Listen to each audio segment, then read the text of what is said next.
And so today I have a number of video examples where we can talk in more detail about, first of all, what that no escape zone looks like, and second, some tactics that good players at the NHL level use to neutralize or even exploit defensive sticks.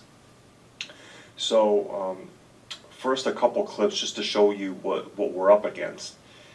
And I'm going to run these clips at about half speed, just so that we see a little bit better what's going on. So we're watching Colorado against Tampa. So Nate MacKinnon is on a wide one-on-one against Eric Chernak. MacKinnon's in white, Chernak's in blue, and then MacKinnon appears to have a step, but then you see at the very last moment Chernak comes in with a defensive stick and just neutralizes that shot. Ends up being a very weak dribbler that Vasilevsky stops easily. Another one here. So this time Nichushkin has the puck. He's the one in purple. He's up against Victor Hedman. And again, at the last moment, Hedman goes stick on puck and neutralizes that shot. So you see how there's a good 6 feet of distance between Hedman and Nichushkin, but when Nichushkin decides to release that shot, that's when Hedman attacks. And this is exactly what good NHL defenders do, and it's very frustrating because you think you have some separation, you think you have a good shot from a good location on the ice, and all of a sudden that stick just comes out and it completely takes away any threat that you may have. So in response to this sort of no escape zone that I talked about, I mainly see two different types of problem-solving strategies that players try to use, and it ends up producing two different types of mistakes. So the first mistake is essentially because you're in a hurry to close the space and beat this defender with the speed differential, you end up kind of sprinting indiscriminately, and then you skate into pressure to cause a turnover. So here's an example here. So MacKinnon gets this pass into the middle, and he's in such a hurry to burn through and takes the space here that he doesn't really acknowledge the fact that Sergachev here has a line on him, and he just kind of gets run over because he's basically trying to force a play here. So this is the first kind of mistake, and I think you would see this quite often with younger players who have good hands and good wheels. It's just maybe they're a little bit over-ambitious when it comes to taking the space and carrying the puck into pressure. But as we'll discuss later on, this is not necessarily a bad thing, especially for younger players. In the meantime, here's another example of this skating into pressure. So Bowen Byram here, he's going to activate on the weak side, which is exactly what we like to see. He gets his puck with the speed differential, which is exactly what we like to see. And again, he's attacking the middle, but you see how this takes him straight into the Tampa defender's stick check zone. So he skates the pressure, that causes a turnover, and then eventually Tampa gets his puck back. So the first kind of mistake, skate into pressure, cause a turnover, pretty obvious. I think every single hockey game that we watch, at every single level, we would see some examples of this. On the surface, looks to be a bad thing, looks to be a dumb play to make, but I would argue that this is actually, we're seeing signs of something good here, but just not yet.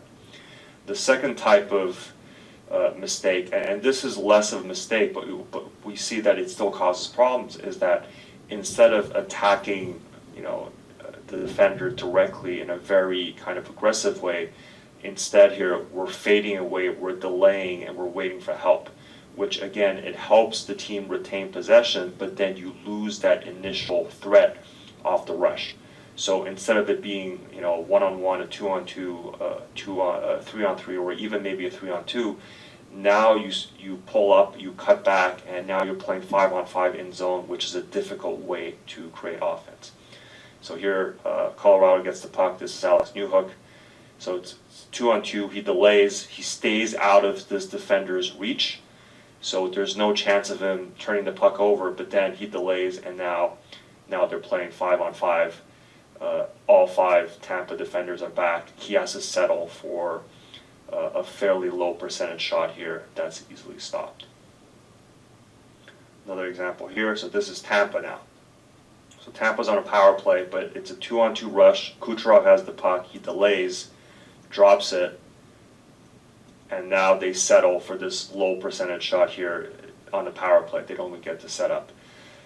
And then another example, so this is Austin Matthews in Game 7 against Tampa. And this is the play that, when it happened, I had tons of issues with, because if you look at the clock, the Leafs are down by 1 in Game 7. There's 48 seconds left in the game, and this is what Matthews does.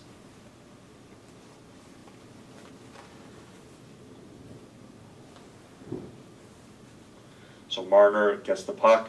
Jack Campbell sprints to the bench. Matthews has curled.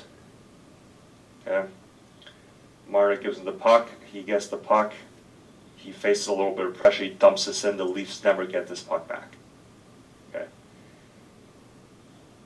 So what I would have liked to see is, as soon as he gets this pass, we see how this defender's feet are taking him toward the boards. So as soon as he gets this pass, I like to see him use a couple of crossovers and attack the middle here. Because if he doesn't attack the middle off the catch, all of a sudden, now the Tampa player has an angle on him. And because he doesn't want to turn it over by forcing a play, now he's going to dump this in.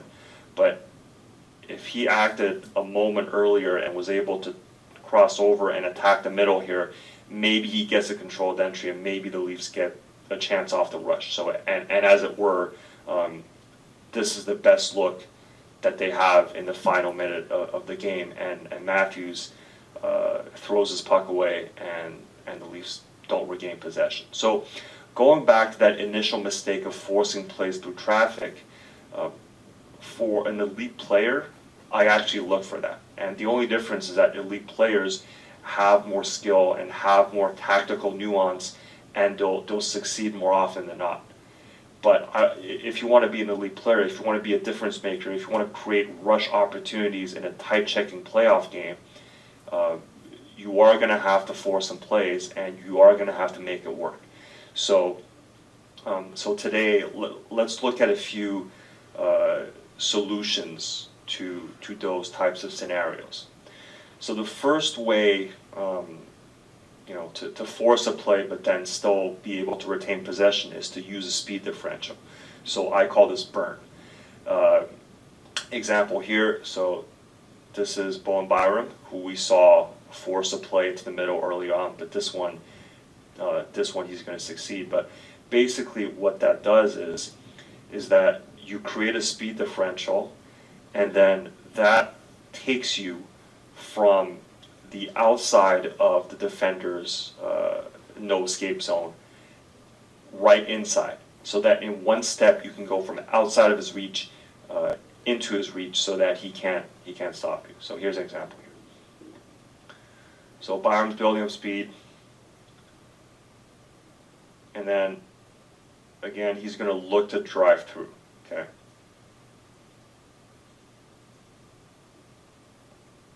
So if we're looking at this defender, for example, so his reach is probably going to be out to here.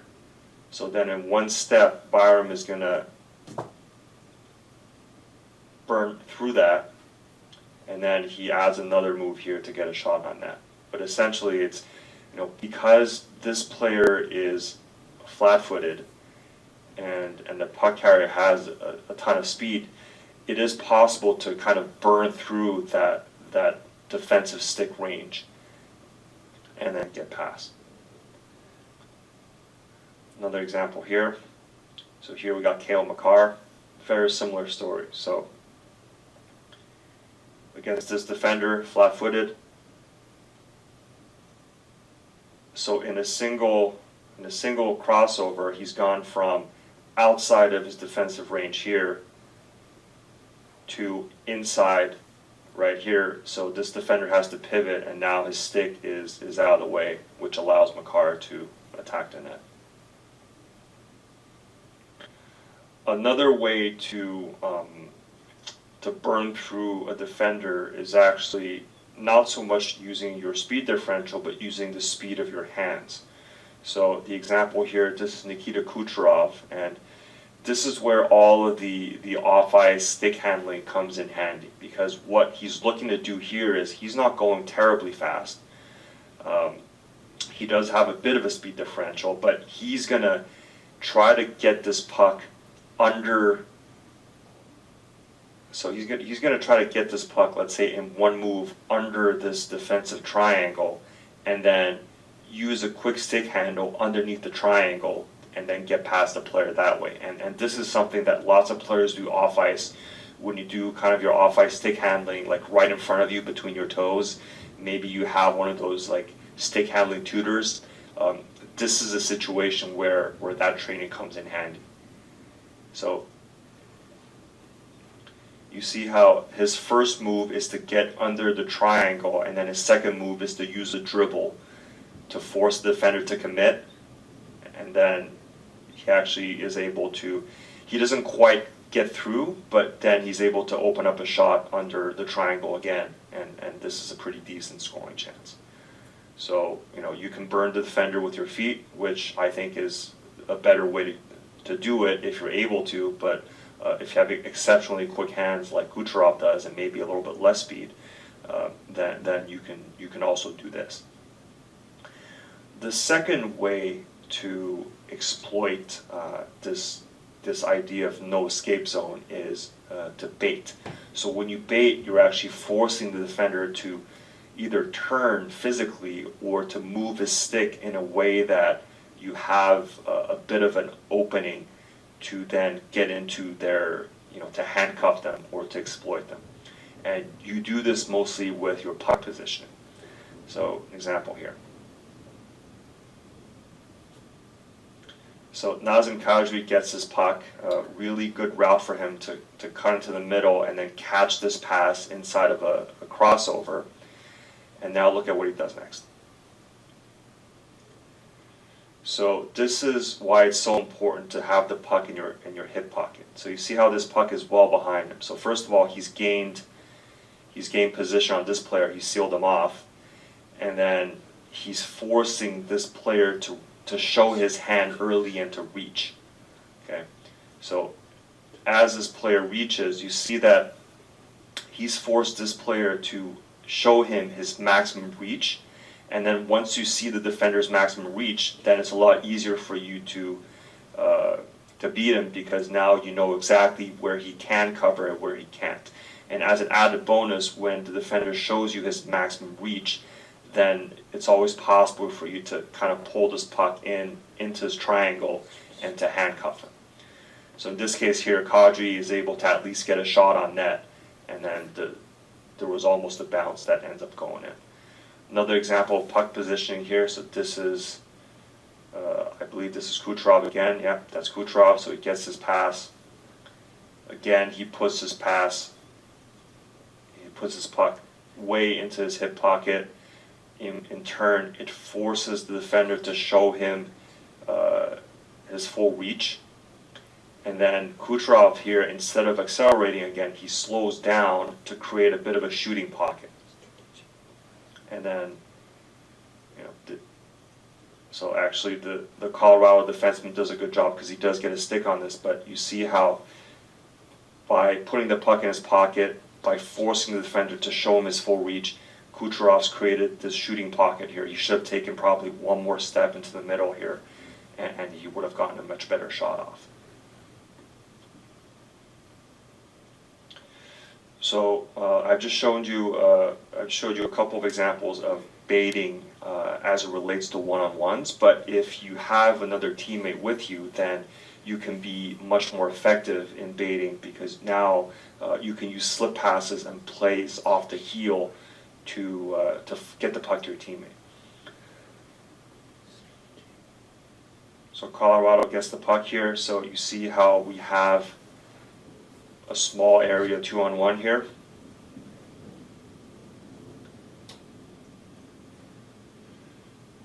So McKinnon gets this puck. He forces both defenders to show him their maximum reach, and then he just goes under the stick here to his teammate.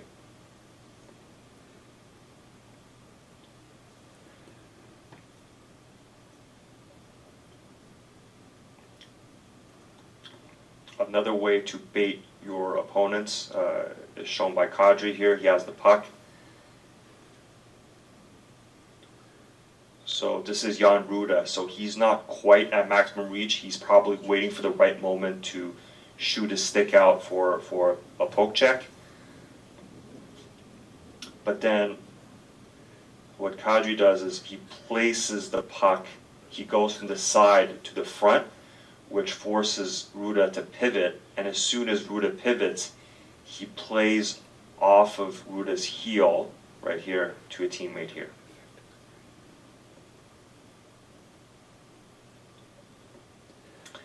And then the final solution, which works both off the rush and in zone, is a block. So what a block is that if we imagine again our no escape zone, you keep the puck outside of the opponent's reach, but then you use your body, so whether it's your arm, whether it's your hip, whether it's your back, you use your body to neutralize the defensive stick, and then you're able to pull this puck in and then make the next play.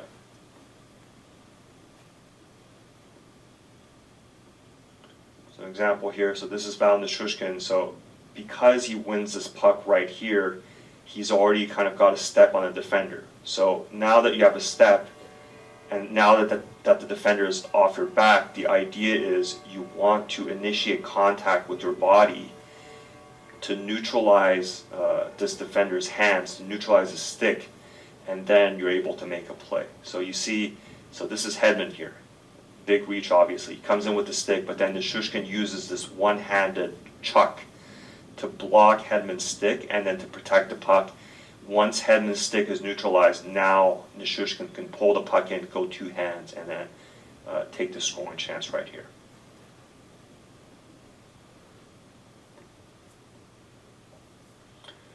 Another look at this move from an opposite angle. So McKinnon gets this puck. It's very important.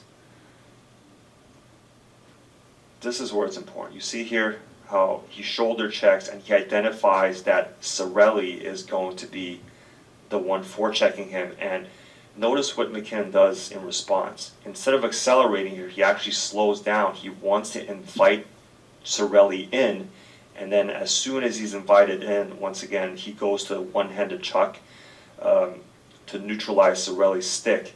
And then once that stick is neutralized, and obviously that no escape zone doesn't exist anymore, and then McKinnon could just use crossovers and carry right through for a rush chance.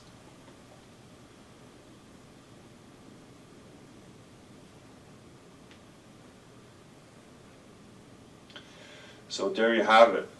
Again, it's an area of the game that I think lots of coaches, don't want to see turnovers at the offensive blue line. But what I would argue is that if you want to be a high scorer, an elite offensive threat in your league and in the next league above, these are the kind of things that you're going to have to add to your game. These are the kind of risks that you're going to have to take, especially if your team is down a goal late in the game.